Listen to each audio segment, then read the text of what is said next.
Bhim army chief और आज़ाद समाज party के अध्यक्ष चंद्रशेखर आज़ाद जी हमारे साथ हैं।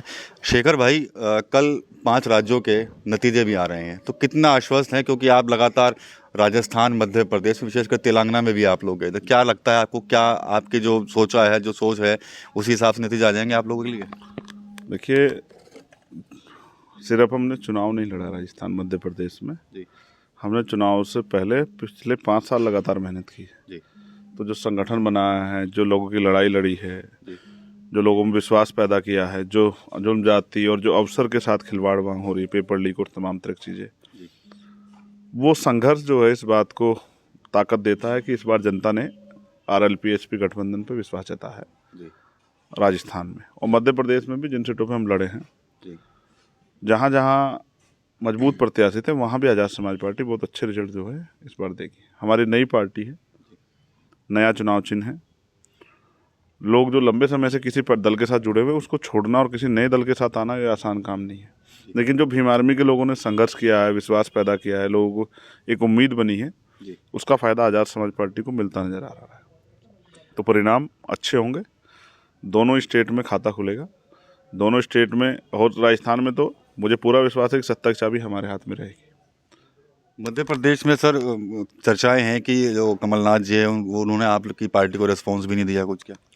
नहीं, देखिए, गठबंधन की बातें बहुत सारी चली थी, लेकिन कांग्रेस पार्टी को लगा कि वो अपने बलबूते बना सकती है। तो ये समझौता है, समझौता जो है वो मन से होता है, एक दूसरे सहयोग से होता है। किन्हीं कारणों से वो नहीं बन पाया, तो मैंने उस बात को भूल गया। मैं इस बात को, हमने आगे अपना काम कंटिन्यू किया कि भाई हमें तो अपने लोगों को, जो हमारे नौजवान लोग हैं, उनको चुनाव लड़ाना ही, जिन लोगों ने मेहनत की है, जो लोग चाहते हैं कि जनता की सेवा करे, जो सड़कों पर लड़ रहे थे, उनको सदन भेजने की जिम्मेदारी नेता की होती है। उसका हमने प्रयास किया और मुझे बहुत उम्मीद है कुछ सीटें हमारी इतनी अच्छी हैं जो हम जीतेंगे। सर, चलिए 5 राज्यों के बाद अब 2024 का लोकसभा चुनाव भी नज़दीक है। क्या कुछ उत्तर प्रदेश के अंदर आज़ाद समाज पार्टी और भीम आर्मी की भूमिका रहने वाली है?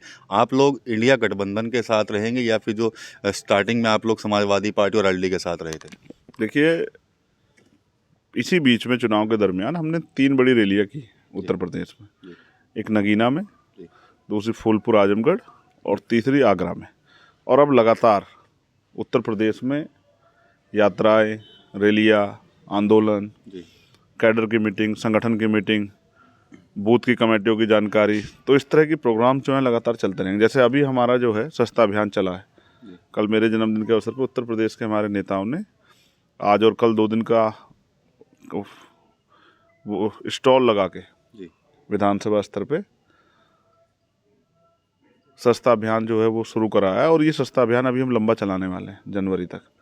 तो नई सस्ताएं होंगी, जो लोग जुड़ना चाहते हैं उनसे मिला, क्योंकि समय नहीं मिल पाया। उत्तर प्रदेश में बहुत सारे लोग हैं जो अभी पाइपलाइन में, जिनसे मुलाकात नहीं हुई, बहुत सारे पूर्व विधायक, बहुत सारे पूर्व MP। अब उन सब लोगों से मुलाकात होंगे और मजबूती से हम लोग चुनाव लड़ेंगे। रही बात अलायंस की, कल रिजल्ट्स के बाद बहुत सारी चीज़ें क्लियर हो जाएंगी, उसके बाद फैसले होंगे, पार्टी बैठ के फैसला लेगी। उसके साथ साथ जिस अलायंस की बात आप करें, अब यही नहीं पता वो अलायंस रहेगा नहीं रहेगा।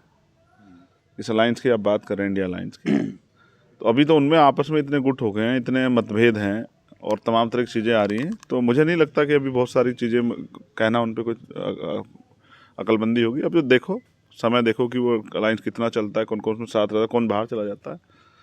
कांग्रेस भी 80 सीटों पर कह रही है चुनाव लड़ने की, और अखिलेश यादव भी कह रहे हैं। अखिलेश यादव गठबंधन की बात ना करिए, सीधे PDA को ही मजबूत करने की बात कह रहे हैं सब जगह। तो लोकतंत्र है, सबकी अपनी अपनी पार्टी, सबके अपने अपने मुद्दे हैं, सबके अपने अपने अधिकार हैं। हमने तो कांग्रेस की सरकार भी देखी है, समाजवादी की भी देखी, भाजपा की भी देखी, और भी तमाम पार्टी की सरकार देखी।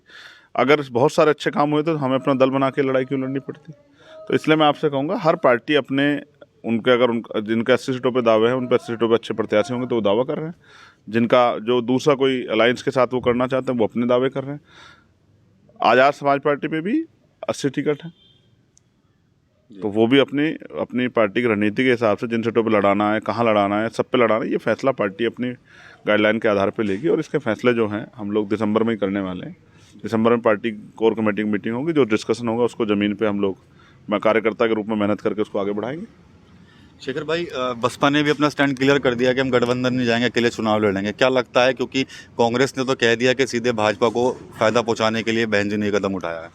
देखिए, मैं समझता हूँ राजनीति में जो कहा जाता है वो होता नहीं, और जो होता है वो कहा नहीं जाता।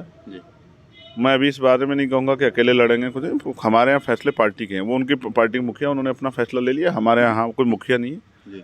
हम सब लोग जो हैं भाई हैं और एक परिवार के रूप में काम करते हैं, सहयोगी रूप में। तो हम लोग बैठ के फैसला लेंगे और जो पार्टी का फैसला होगा, वो अंतिम फैसला होगा, हम लोग उसका सम्मान करेंगे। सर, विपक्ष तो लगातार कहता है कि भाजपा को हराने के लिए सबको एक साथ होना होगा, लेकिन बसपा उससे बिल्कुल ही हटके अलग चली गई है। और कांग्रेस के जो कल नेता इमरान मसूद, उनसे हमारी यहाँ बात हुई थी, तो उन्होंने साफ कहा कि सीधे तौर पर भाजपा की सहायक साबित हो गई हैं।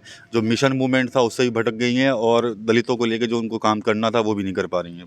देखिए, जैसे आप ये कह रहे हैं कि विपक्ष कहता है कि इकट्ठे होकर लड़ना चाहिए, भाजपा को हराना चाहिए, तो भाजपा को हराना सही बात है, लेकिन आप ही को क्यों बनाना, एक ही पार्टी को क्यों बनाना, इसका जवाब भी विपक्ष को देना चाहिए। विपक्ष का मतलब है कि जिनको अवसर नहीं मिला उनको अवसर मिलना चाहिए। तो आपने किसी को बनाना ही नहीं है। आप चाहते हैं कि अगर विपक्ष में परिणाम जिस तरह के आए तो आप ही को मौका मिले।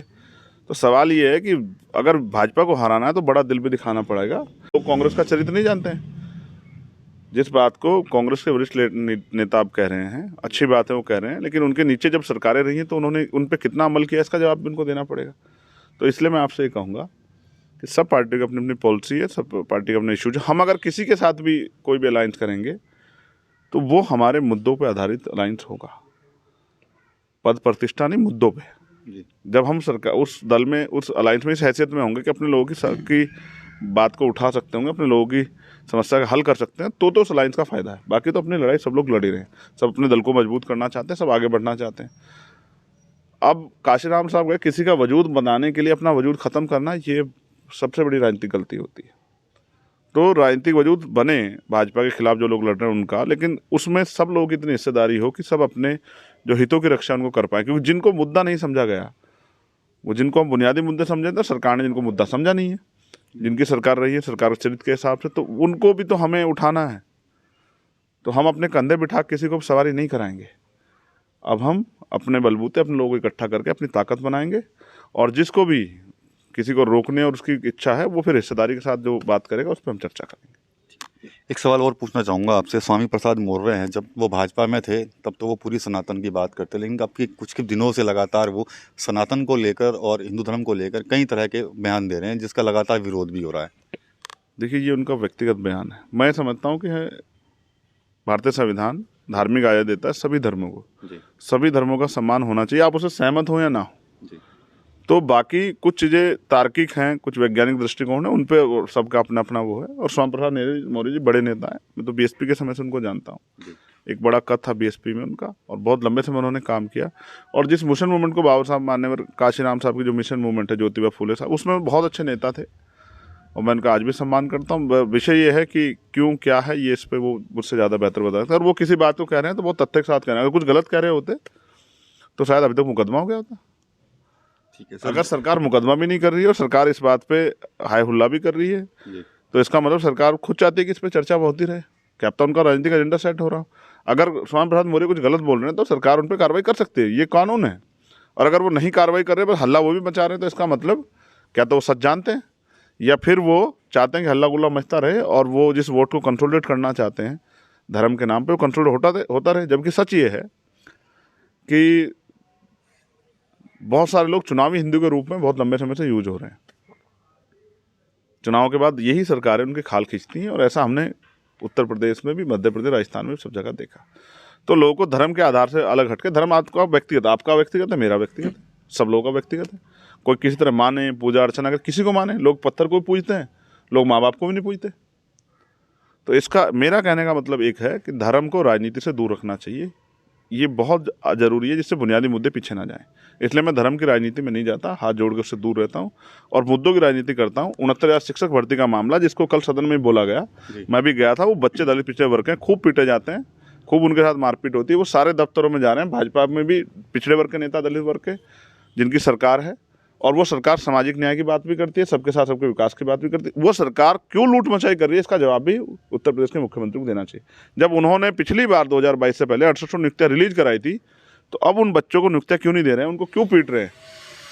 इसलिए मेरा ये आग्रह है कि सरकार इस सवाल को समझे कि 69,000 शिक्षक भर्ती में जो घोटाला हुआ है, मुख्यमंत्री तो संत हैं, उनको तो उसकी जाँच करा के कार्रवाई करनी चाहिए जिसने घोटाला किया।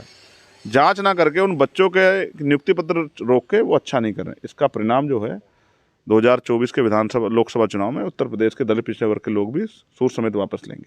जातीय जनगणना भी 2 दिन से लगातार फिर से चर्चाओं में है, सदन में लगातार गूंज है, विपक्ष लगातार कह रहा है कि जातीय जनगणना होनी चाहिए। तो मुख्यमंत्री और भाजपा के जो लोग हैं सेंटर के भी, उनको दिखाना चाहिए कि वो जब पिछड़ों की बात करते हैं, दलितों की बात करते हैं, दलित सम्मेलन कर रहे हैं, तो जातिगत जनगणना कराने में क्या दिक्कत है भाई? जातिगत जनगणना किसी का अधिकार छीनने के लिए थोड़ा ही है। जब आप कुत्तों की, बिल्लियों की, पशुओं की, शेर चीतों की गिनती कराते हैं तो इंसानों की गिनती कराने में क्या दिक्कत है? गिनती हो जाए, संख्या पता लग जाए, किस पे क्या साधन है पता लग जाए, तो उसके बाद जो है ना बहुत सारी चीज़ें क्लियर हो जाएंगी। इससे क्यों सरकार भागना चाहती है? हमेशा आरएसएस बीजेपी से भागती रही। सवाल ये है कि आप दलित सम्मेलन कर रहे हैं मुख्यमंत्री जी, तो आप दलितों के हितों की रक्षा तो कर नहीं रहे सरकार रहते। दलित सम्मेलन किस लिए कर रहे हैं? जब आप पे आज पावर है, आप तब तो कुछ कर नहीं रहे हैं। आपने कहीं कितनी योजना उनके लिए नहीं लाए हैं, आप बताओ। क्या उनको एट्रोसिटी आपने रोक दी है? आप बताओ। क्या आपने उनके बच्चों के स्कॉलरशिप जो मिलती थी जो आपने रोक दी है, उसके पे आपके पास जवाब है? कि आप जो पैसा उनके हिस्से का बजट में आया है, क्या वो उनके हितों के लिए लगा रहे हैं? अच्छे कॉलेज, अच्छे स्कूल, अस्पताल, अच्छे उनके लिए सुविधाएं या कंपटीशन की तैयारी कुछ ऐसा करा रहे हैं जिससे अपने पैर पे खड़े? क्या आपको उनको लोन दे रहे हैं बिजनेस करने के लिए? तो आप दलित सम्मेलन करके दलितों की वोट को छीनना चाहते हैं। दलित बेवकूफ़ थोड़ा ही है उत्तर प्रदेश में। उत्तर प्रदेश का बहुजन समाज, दलित पिछड़ा, आदिवासी, मुसलमान, जैन, सिख, बौद्ध, ईसाई, पारसी, जो कमज़ोर वर्ग के लोग हैं वो बेवकूफ़ नहीं रहे। अब वो अपने कंधों पर ज़्यादा दिन सवारी नहीं कराएंगे। अब वो अपने पैरों पे खड़े होंगे, अपनी बहुजन एकता बना के आज़ाद समाज पार्टी के नेतृत्व में आगे बढ़ेंगे और ताकत हासिल करके अपने बच्चों के भविष्य का फैसले सुरक्षित करेंगे, और जो उत्तर प्रदेश की भाजपा सरकार नहीं कर पा रही। दलित सम्मेलन नहीं है, दलितों के दमन का सम्मेलन है, और पुरजोर इसकी निंदा और इसको जो है इसकी झूठ को बेनकाब करने के लिए बहुत जल्द यात्रा जो है उत्तर प्रदेश में हम लोग करेंगे। तो ये थे एडवोकेट चंद्रशेखर आज़ाद, जिन्होंने तमाम राजनीतिक मुद्दों पर अपनी राय जो है, अपनी जो बात है वो खुलकर रखी है। TV9 यूपी के लिए सहारनपुर से विकास कर रही है।